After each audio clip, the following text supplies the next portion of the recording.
Hey guys, welcome back to my channel. Welcome back. Guess who's back? He's back. So I'm back here with Coach Ken. If you haven't watched our previous episode, please check it out. I'll link it somewhere here. We talk about fitness and emotional eating, why it's so hard for us to get on track. So for us, and I am us. So we talk about that because Ken is a fitness coach in California, but I'll let him introduce himself again for the people who may not have watched that video. But if you're new here, welcome to my channel. My channel is thingsdeesays, but the premise of my channel is to adult together, because I'm the type of person who, if I'm struggling with something, I'd like to, when I get over it, I'd like to help someone else get over it too. That kind of thing. Let's help each other adult together. But yeah, tell the peoples who you eat. What's happening, everyone? Coach Ken from Mazima Fitness Training, located in California. I'm a fitness trainer. I'm an entrepreneur. I sell t-shirts too. This is one of my t-shirts. Fly. So that's what I do. I'm a hustler. I've worn your t-shirts on my videos, by the way. Have you? Oh, thank you. Thank you quite much. Plug. But yeah, so yeah, fitness coach. I love entrepreneurships. I love Kenya. I love Nairobi. Live in California. I don't know what else you want to know about me. Please put it in the comments. Maybe we create another video before I leave Kenya. So let me know. Yeah. So today, Ken, as you heard, lives in California. I just moved back from Australia. I lived there for 13 years. So we both have an idea about what life abroad is like. But I've talked about my journey in Australia. I've talked about dealing with racism. I've talked about my first job. I've talked about, little bits and pieces. I used to work as a lawyer and a writer in Australia. But I've talked about my journey up until that point. It wasn't all, smooth sailing. I didn't land in my dream job or whatever straight away. And neither did Ken. I don't think anyone does initially. But the reason I wanted Ken to talk today about his experience is because men are generally not given opportunities to be open and vulnerable and share their struggles as much as women are. So a woman sharing her struggle is very common, but men sharing their struggles is not that common. And if you know me, if you follow me, you know that I love to have these conversations. I love conversations that will make me think beyond my current circumstance. I can't stand small talk and this and that, so that's why I wanted to have this conversation with Ken, because he's the same. He likes to have meaningful interactions in life, and so I thought we would talk a bit about your journey. I don't even think I know the full There's a lot, picture of your journey There's a lot. in America, but I know snippets, and I especially the debt situation and things like that. I just want you to talk to people about your journey in the States, in America, how you ended up there, how that has shaped who you are today, what you struggled with and how you've overcome those struggles. Because I feel like someone else watching who maybe doesn't have an idea of how to get out of their struggles will really benefit from this. So that's why I really wanted Ken on here to talk about that. All right. So where do I start? So I moved from the beginning. I moved to the States at the age of 10. So how did that happen? I was told I was actually helping my guka, my grandpa, go visit the U.S. So I was needed for him to translate for him and everything. So so he didn't speak English. Guka didn't speak English, and so that's what was like my way to the U.S. Wait, so you were a translator at 10 years old? Okay. So, anyways, yeah. I get on a plane with my cousin and my grandpa. We go to America. Yeah. Did you go directly to California? Went directly to California, first place I ever moved to. Okay. Arrived there, unpacked, chilled. And do you remember this? No. Do you have a memory of it? Not really, not that much, because I was young. I was 10 years old. Okay. And never really came back. Never came back until I was 21. So Why? Just situations with a lot of situations. Yeah. So it wasn't until I was much older where I could have the ability to go back to Kenya and come back be able to go back and forth to Kenya and the U.S. when my auntie adopted me. So that allowed me to get my citizenship in the U.S., which was what a privilege. So I was able to come back and forth, but a lot between that happened. How you take a kid out of his country. You don't even tell him that he's moving somewhere. You just tell him he's going to visit, and then I don't ever go back. And there was never a conversation had with me that I'm not going back. There was no conversation about like, hey, do you want to stay here? Do you want to move back? So did your Guka leave you there? Yeah, Guka came back home. He stayed for about 3 months. He was miserable, and so I they can brought imagine for him someone back. old, yeah. So I mean, imagine that for him, but like, what about me? Yeah. I'm like, bro, like this is I've just been left here in a. So they put me into school. Luckily, I was very, very spontaneous and adventurous, so I was able to not necessarily blend in, but I was able to fit right in. I'm very easygoing, so transitioning into school wasn't anything bad. I experienced what African kids experience. It wasn't as traumatizing to me as it is for everyone because I just made fun back with people. So it was always back and forth. So I never really experienced that as a negative experience, to be honest. But you know, like at the age of 13, probably one of the biggest like life things that ever happened to me is I was diagnosed with HIV. That was probably one of the hardest things that my family had to face. I didn't really face it because my family is much older. They had the stigma and the fear that was of AIDS and HIV back in the 80s. I was only a 13-year-old who really didn't understand what AIDS or HIV was. Yeah. So when my doctor said I was going to be okay and I was going to live my full life, I believed my doctor, despite watching my aunt literally in tears because her fear was coming back from the 80s and the 90s when HIV and AIDS was wiping people left and right. Because when you were 13, that's over 50. That's 17-ish years ago, right? Let's say around about. Yeah, 17 years ago. Did you get any answers? Like when you were diagnosed, were Really you don't. like how, why, when, where? Honestly, I didn't care. I was 13. You didn't. I was 13. I didn't care. My aunt was asking all those questions, and I wasn't really paying attention. But I do remember thinking, like, this is not.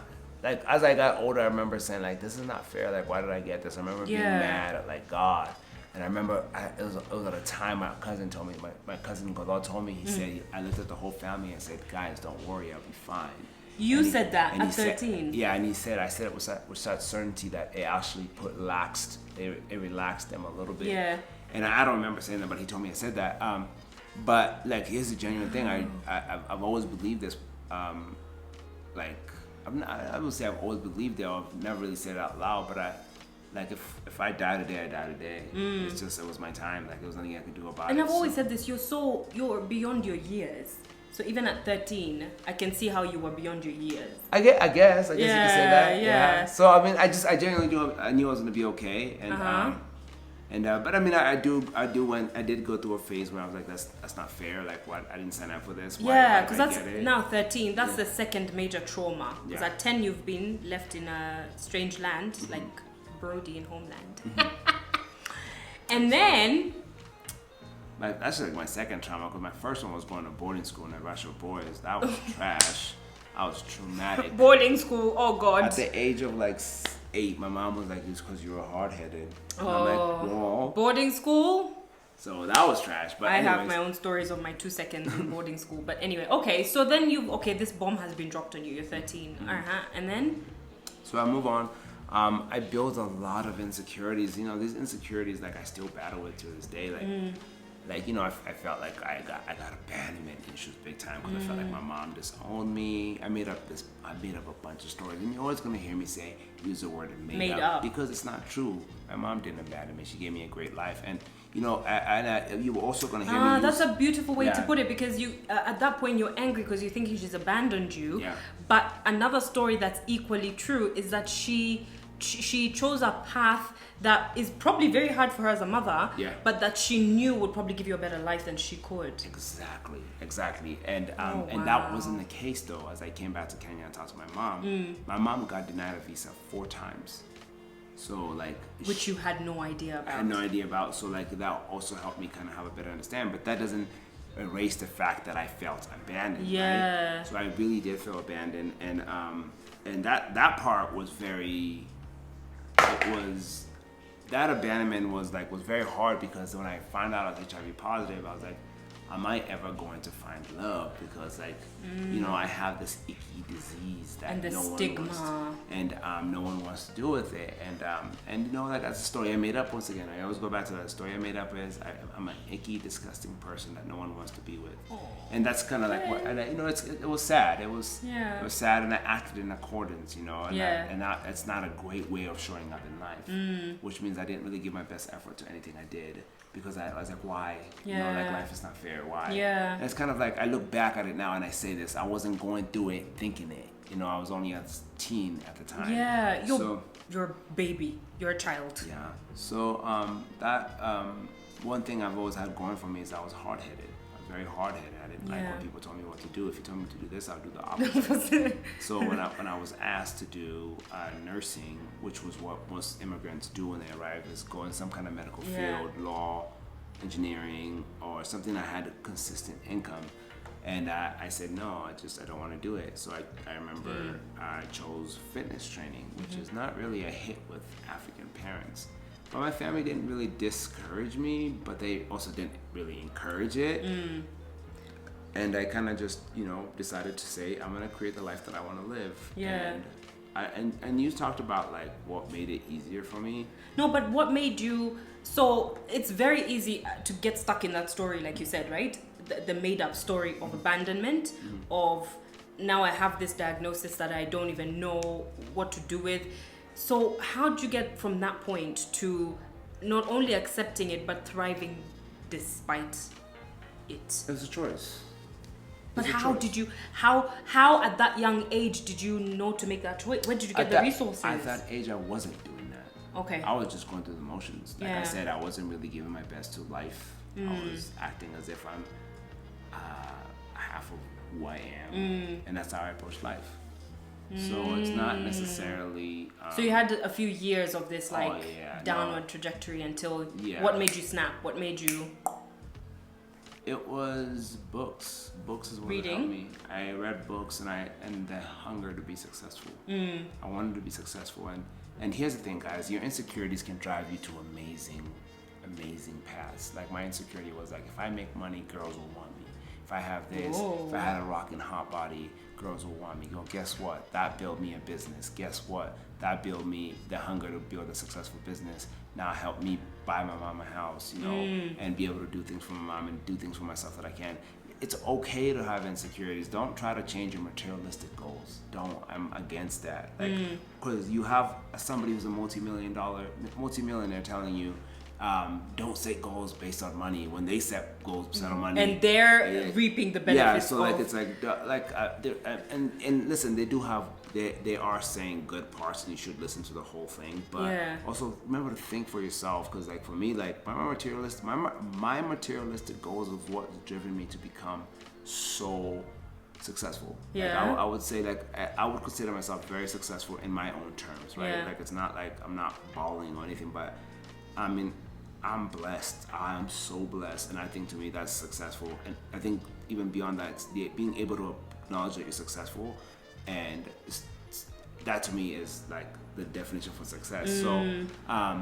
So like materialistic goals are super hella double important. I don't know why I just used that term, but they're really, really important because they make you stretch. And stretching is an important part of creating a life that you want. I wanted to create a life with money. I want to have money. Yeah, like people are so against money. No. I think there's some sort of misconception or miseducation around saying or claiming that you want a lot of money, or it's seen as some sort of greed or showing off or something. But I actually feel like if you believe in manifesting things, then money is a thing. So if you want a comfortable life, that is facilitated by money. So why wouldn't I say I want to make a lot of money? I do want to make a lot of money. You know, I want to have a life that, you know, the life that I picture up here. And like for me, it's big. I'm very aware that I do not want to win a cruise. I want to be able to pay for a cruise. There's something powerful about saying, I want to go to, I can pay for a cruise, but I choose not to. There's something powerful about that. I don't care for winning. So, because people talk about manifesting, they say, what if the cruise just comes to you? That's okay, it can. But I want to be able to say, no, I don't want to go on a cruise. Yeah. Because I have the option. I want to create the option for me. I've grown a life without having options, and I'm changing that in my life.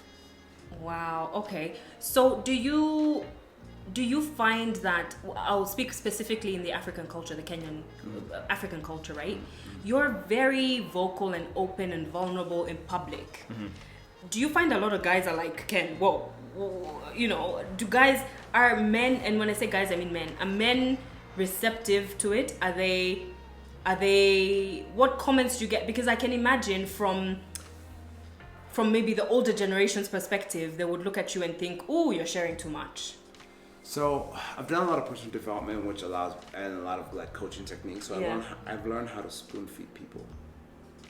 Like let's say like I'll give like I've learned how to communicate with certain people. Like if I come across somebody who doesn't like to share much, I know how to communicate with them so that I can get something like I can get them to get speaking. Right? So I've learned how to communicate with certain people, with a lot of people. So I'm always trying to bring the best out of the other person. So when I'm speaking to people, I've never really gotten necessarily negative feedback that you're sharing too much, or I don't want to hear much about that, or no, I meant even, you know how generally men don't speak about their issues, or don't speak about the things that you know might make a huge difference in their lives if they shared. What helped you as a man do that? Is it being in America?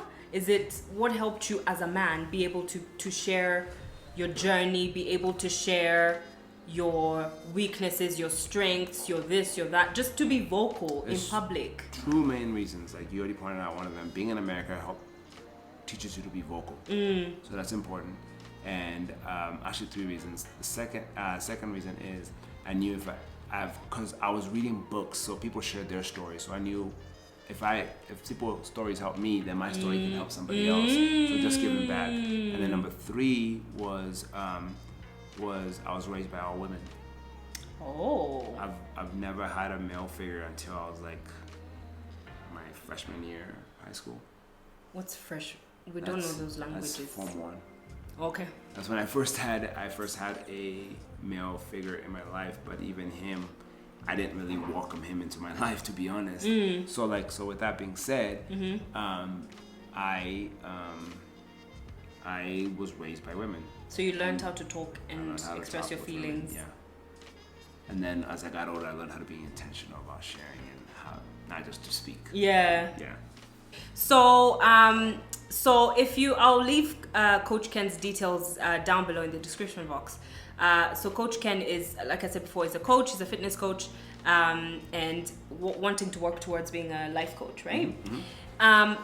So right now you're what I would call successful. I think you're successful, but I mean, what people see on social media, how long does that take to build? Because what we see, like if I open your social media, I'll see a successful fitness coach, and you run your own business. So how has that journey been? A smooth journey for you? Has it been has it been bumpy? Have you had to ask for help along the way? Like, how has that journey been for you to get to where you're at now? I mentioned like somebody posts up on my social media. I get so uncomfortable about talking about my wins on social media, especially I feel very, very uncomfortable because it feels like I'm bragging. And but it's important to share those because that's what attracted me to the people who I read about. Yeah. But the journey wasn't never smooth. It was never smooth, but it was so worth it. There's times I slept in a garage for a whole month. Most of my family doesn't know this.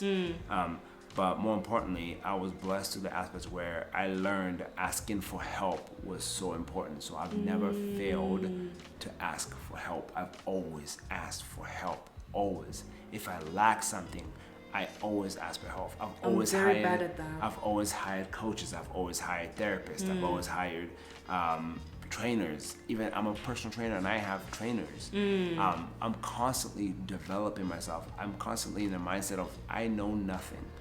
Let me say that again so I can believe it, because sometimes I think I know a lot of shit, but I know nothing, Jon Snow. I know nothing, and I want to constantly go back and remind myself, I know nothing, Ken. You know nothing. you know nothing. Yeah. You don't know anything, like legitimately. Why? So you can open yourself up to learn. So you can be open. Okay. Right? Because if you know everything, or if you know Yeah. a lot, there's very little you can learn, and that robs you of experience of life. Yeah. You know. Yeah. Knowing is not necessarily the best thing. Yeah. So like. That's what I've come to realize, that especially at 25 years old, I thought I knew it all. Life smacked the shit out of me. Me in my early 20s as well, I was like, I know everything. Like now I'm constantly reminding myself, you don't know anything. You don't know shit. You don't know shit. Life shows you don't know shit. It does. Wow. Yeah. So like, I mean, I really appreciate conversations like this, because you know, sometimes when you look at social media, right, it can make you think like make you feel like, oh, I'm not as successful as X, or oh, I'm not as. I struggle with that so much. Yeah, like I struggle not with as. that because I follow such successful people. I struggle with that so much. Yeah. Like, it's like I love my brother Jorge, but he's uber successful, and he's like 4 years older than me, and I'm always like, oh my God, the reason why I'm not successful is because I'm drinking. It's because I'm doing this. It's because I'm doing this, and I'm like. It's so hard. Exhausting. It's hard when you see, like social media. But what you have to remember, it's a snapshot. Yeah. It's a snapshot. It's not an entire story. Yeah. And so when if you were to see Ken's Instagram, even my Instagram, you would never know just from the pictures if I cried that day, if I struggled, if I've lost someone. You would never know unless I post, a 365. Unless I'm filming my life, basically. You would never know. The behind the scenes struggles. So this is why I love to have these conversations, so that people can see actually the struggle this guy has been through before he gets to where now he has a fully fledged business of his own. It's been years. It's been an uphill journey. It's been 5 years of wanting to quit. Every year I wanted to quit. Every year I want to quit my business. 5 years. I've only been in business for 7 years, but on 8 years. 5 years of it, 6 years of it, I've wanted to quit. Every single year.